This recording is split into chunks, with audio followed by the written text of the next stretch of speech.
Thank you for the opportunity to present these recommendations on behalf of the Employment Committee. We do have some representatives from that committee present. We have Harris Childers, Partners and Parole, Steve Edwards with the Department of Correction, and we have Lisa Brown also with the Department of Parole who's with us. We have 10 recommendations that we would like to present today.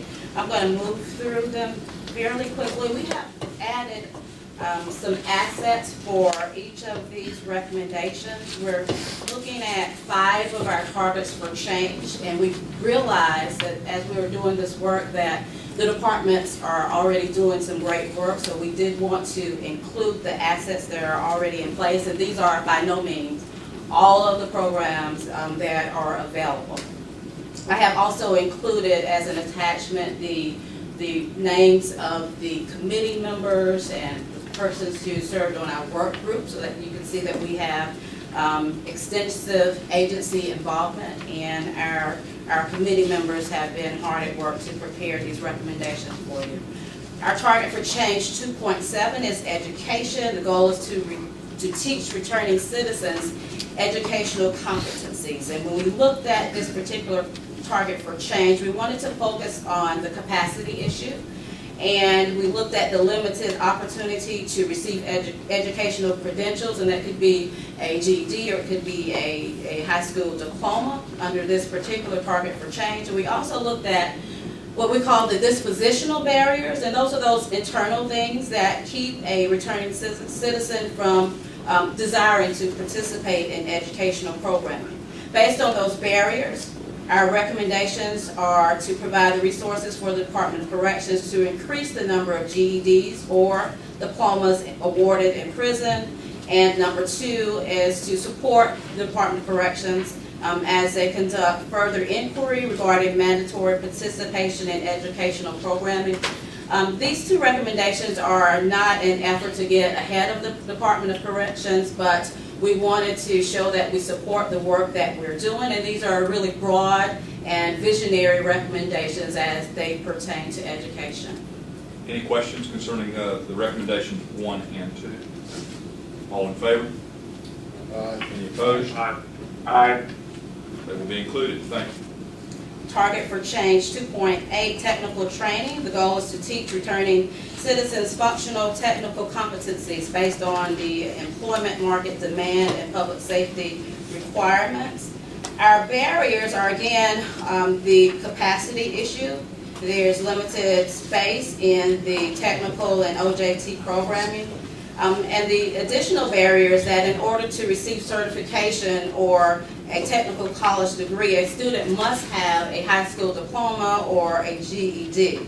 They can start with the programming, but in order to receive that certification, you've got to have the diploma or the GED. And so in order to expand the capacity for technical programming, our recommendation is to provide resources to the Department of Corrections and to the technical college system of Georgia. And our goal or our hope is that there could be a dual enrollment, so that a person is in a GED program or they're trying to get their high school diploma, and they're also enrolled in the technical college program.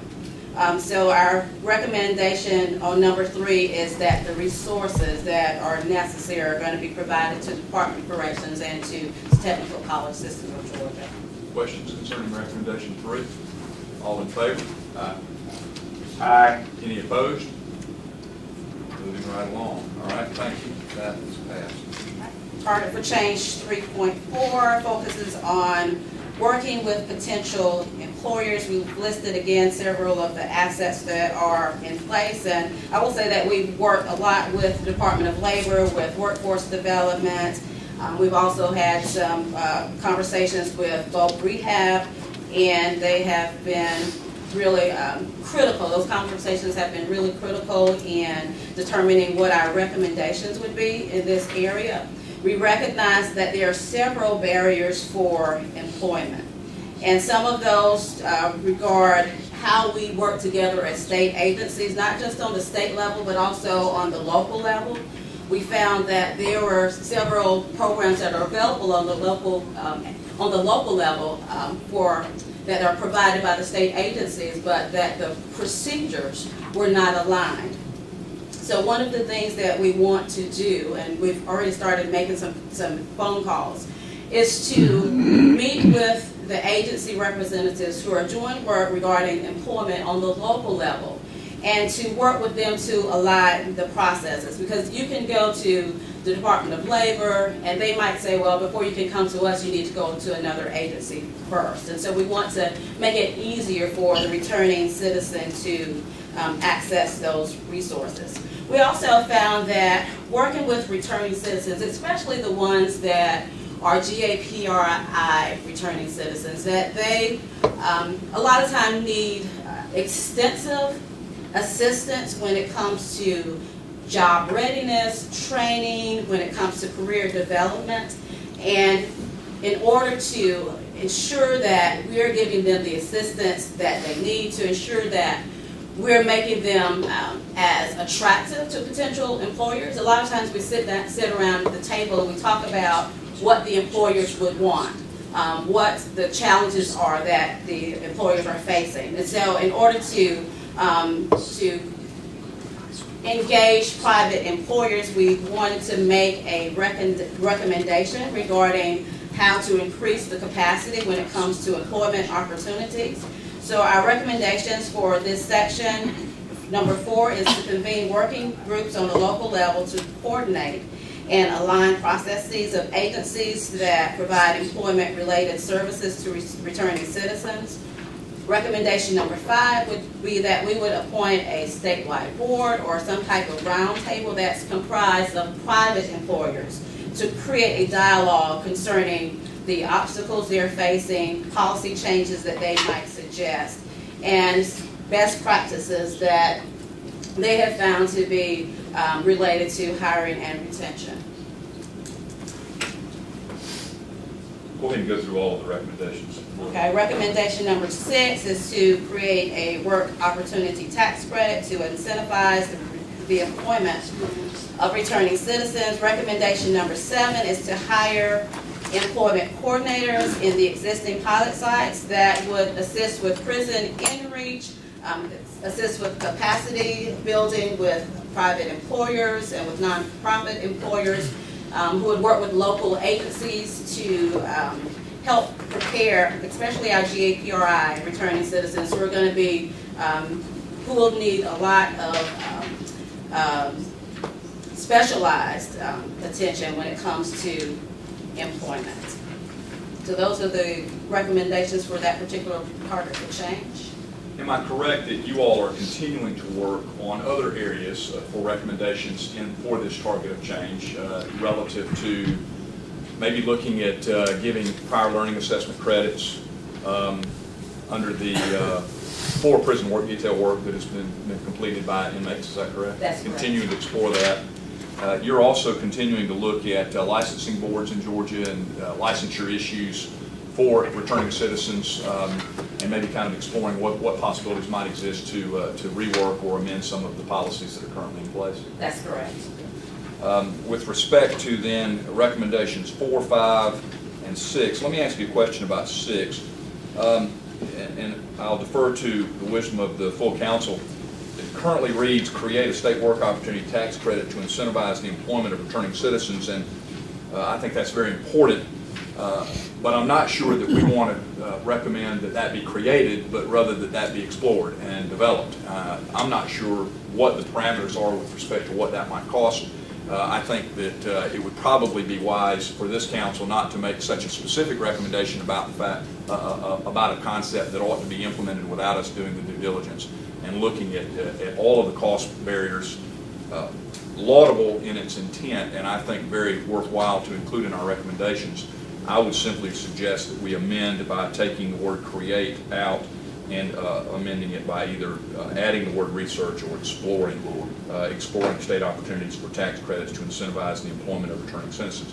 I've been talking about this for quite some time, so I'm very interested in exploring this and possibly including it in recommendations that come out of the General Assembly next year, but I don't want to be fiscally irresponsible either. I think we ought to look at it. I second Is that. that, okay, all in favor of adding that amendment to recommendation number 6, say aye. Any opposed?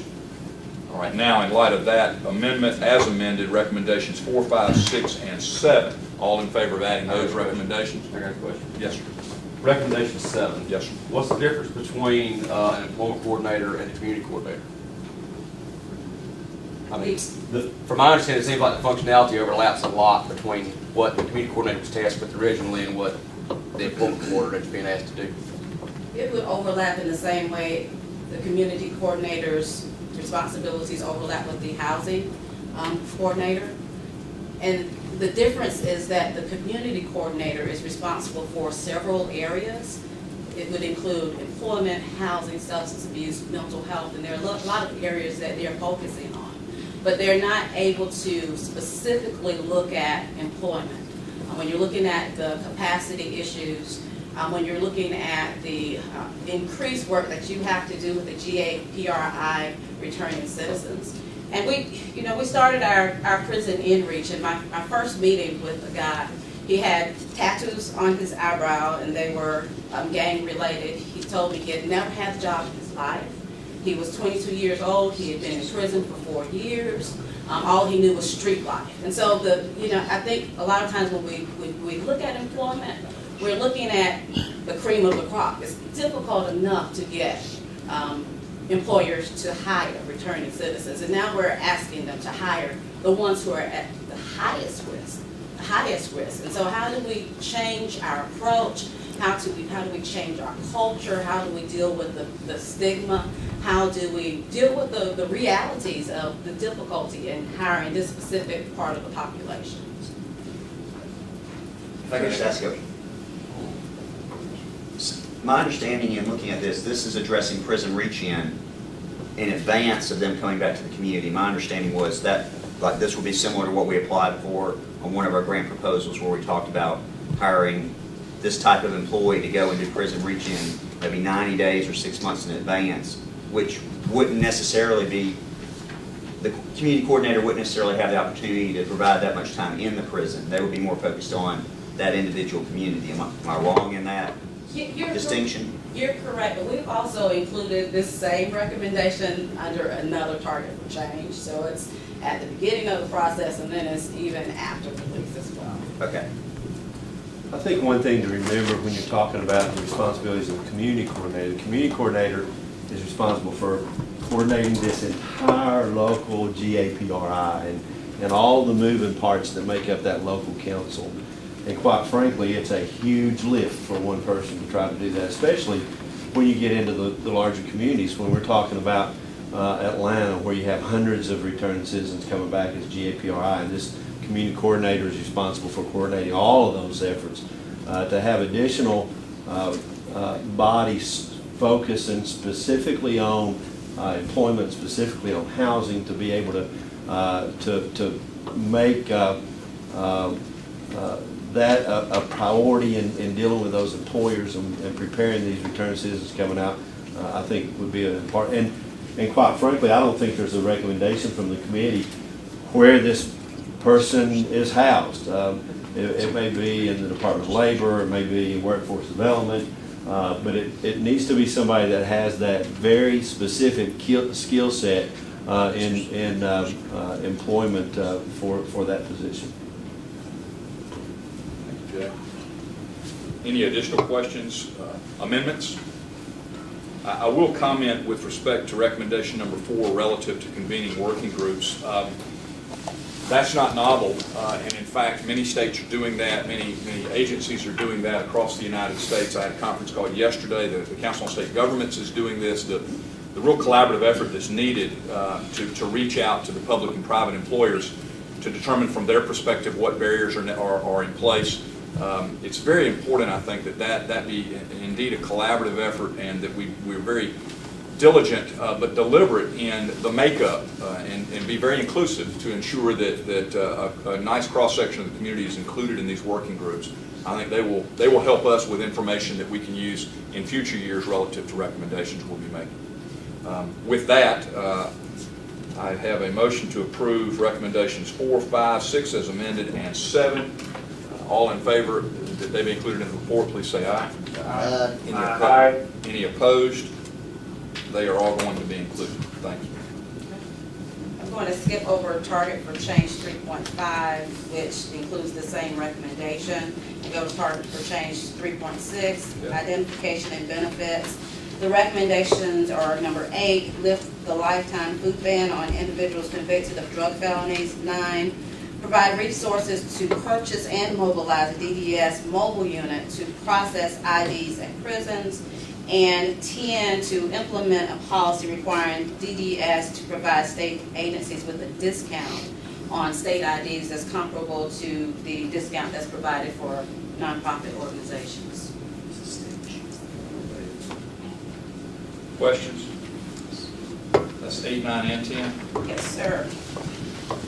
I would have the same recommendation that we amend number 9. The idea of providing resources to purchase and mobilize a unit to process IDs quite possibly could be funded through some potential grants that might be available to us. I think we ought to explore that before we recommend committing state appropriations to such an expenditure.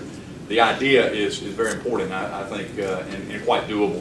But I would like to explore it. So I would ask that we amend by providing resources to simply say we explore available resources to purchase and mobilize a DDS mobile unit to process IDs at prisons.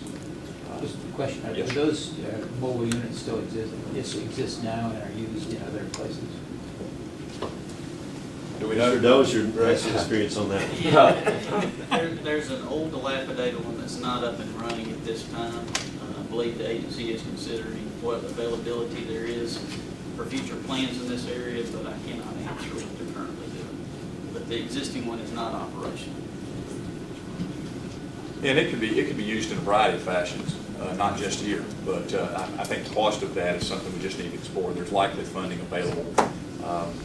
And now that Director Neal has gotten so proficient in his grant funding applications, already having gotten awarded one of them as recently as yesterday, we'll put that back in your bucket for something else to work on. But with that amendment, does anybody have an objection to that amendment to recommendation number 9? Any additional questions with respect to recommendations 8, 9, and 10? All in favor of including 8, 9, and 10 in our recommendations to the General Assembly, please say aye. Aye. Any opposed? Wonderful. Very good work. Thank you. Thank you.